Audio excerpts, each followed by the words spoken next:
Don't let it see you.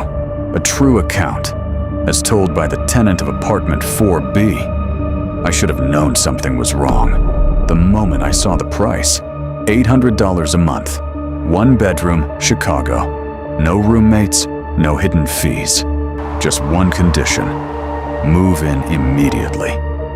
Now, I want you to understand something before I go any further.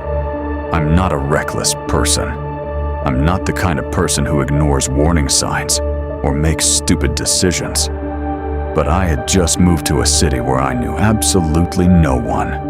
I had a new job starting in 6 days. My savings were nearly gone. And the rental market in Chicago was eating people alive. So when I saw that listing, I told myself it was just good luck. I was wrong. It wasn't luck. It was a trap. And something very old and very patient had been waiting a long, long time for someone exactly like me to walk into it. The landlord didn't want to meet in person. He said he was out of town. He said the keys would be in a lockbox outside the building. He gave me a 4-digit code over text and never responded to another message again. I told myself that was normal. Property managers do that. It's a busy world. But here's what I didn't tell myself, what I refused to acknowledge, was that the photos in the listing looked wrong in a way I couldn't name. Not staged wrong, not filter wrong. They looked like photographs taken by someone who didn't quite understand what a home was supposed to feel like. The angles were slightly off, the lighting pooled in corners it shouldn't reach, and in every single room, there wasn't a single photograph, a single plant, a single sign that any human being had ever been comfortable there. But the price was $800. So I went. The building was on a street that felt quieter than it should have been for Chicago. Not peaceful quiet, not late night quiet. Watching quiet, the kind of quiet where the air itself seems to be holding its breath.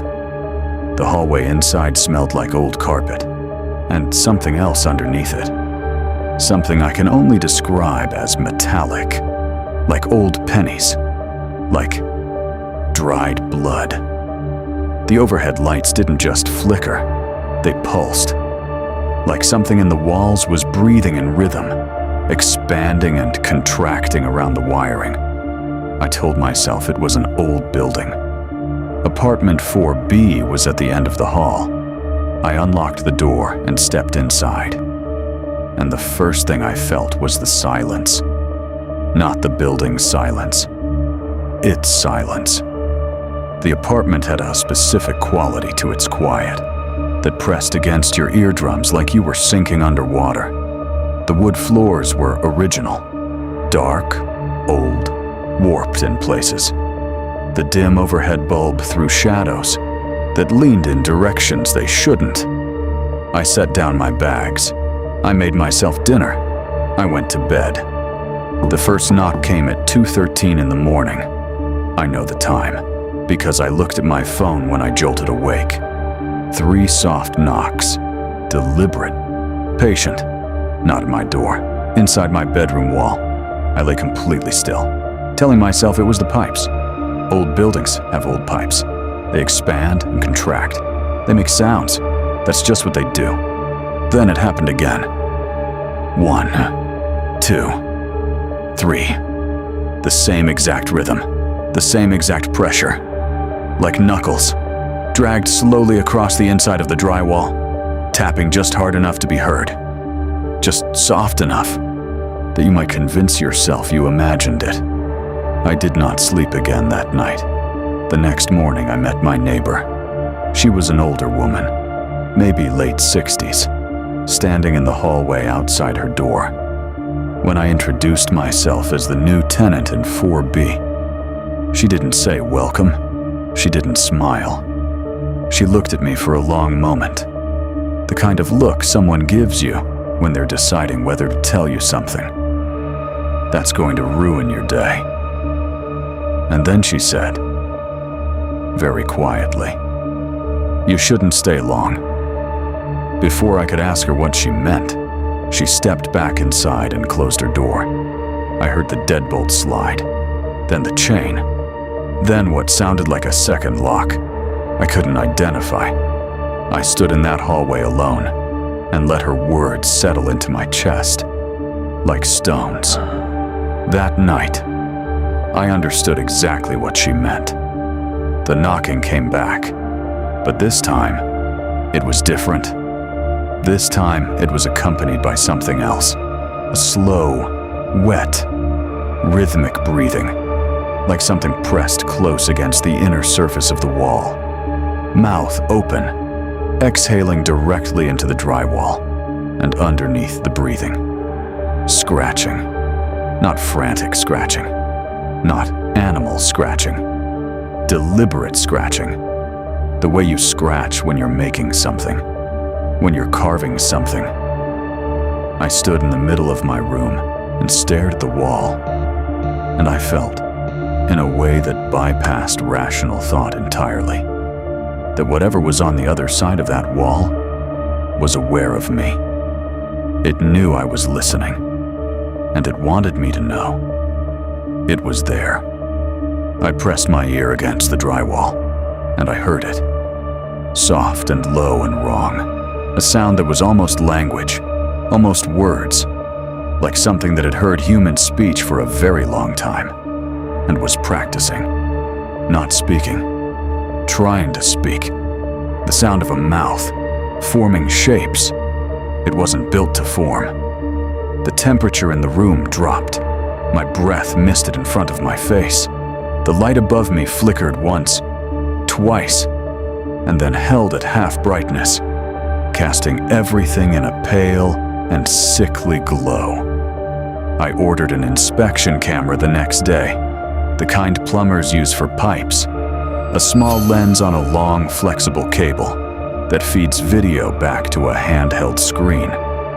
It arrived the following afternoon, and I spent 2 hours working up the courage to use it.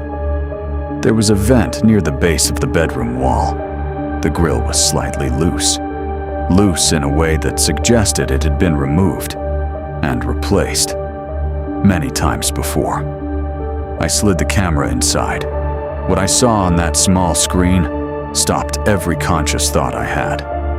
Behind the wall was a tunnel, a narrow, horizontal crawl space running the length of the apartment, wide enough for a human body. And inside that crawl space, maybe 8 feet from the vent, was a mattress. Thin, dark, stained, in ways I refused to look at too closely. And above the mattress, carved directly into the wooden beam, in rough, deep letters that suggested they had been made slowly and with great focus. "Don't let it see you." I was still processing what I was reading when I moved the camera further. At the far end of the tunnel, past the mattress, past the carved warning, in the absolute deepest part of the darkness, where the light barely reached, 2 eyes reflected back at me, pale, unblinking, perfectly still, watching the camera the same way I was watching them. I dropped the device. I left the footage running. I grabbed my keys, my wallet, and my phone. And I walked out of apartment 4B, and I did not stop walking until I was on a lit street with other people around me. I reviewed the footage on my phone outside, standing under a streetlight, hands shaking. The mattress wasn't empty. There was an indentation in it, the shape of a body that had lain there for a long, long time. And in the corner of the frame, just barely visible, was a hand. Thin fingers, very pale, resting at the edge of the mattress with the particular stillness of something that knows how to wait. It hadn't moved when I dropped the camera. It had just kept watching. I never went back.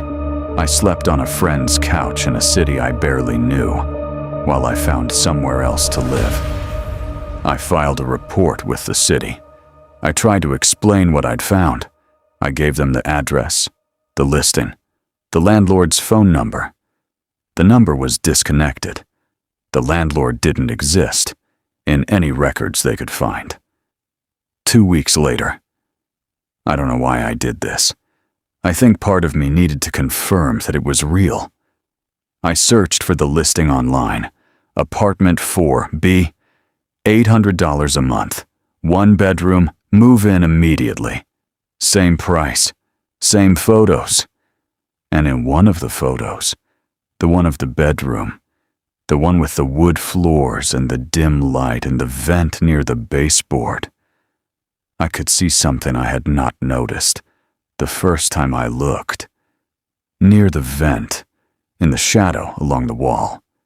Faint, but unmistakably there. An outline, the shape of something standing behind the wall. Tall, patient, head tilted slightly, like it was listening, waiting for the next tenant. The listing is probably still up right now. Tonight, in your city, or a city near it. A price that's too low. A landlord you'll never meet in person. One small condition attached. Before you sign anything, I want you to ask yourself one question. Not can I afford it? Not is the neighborhood safe? Just this. Why? Is it empty? Because something made every person before you leave. And whatever that something is, it's still there. And it has learned your name before you've ever knocked on the door.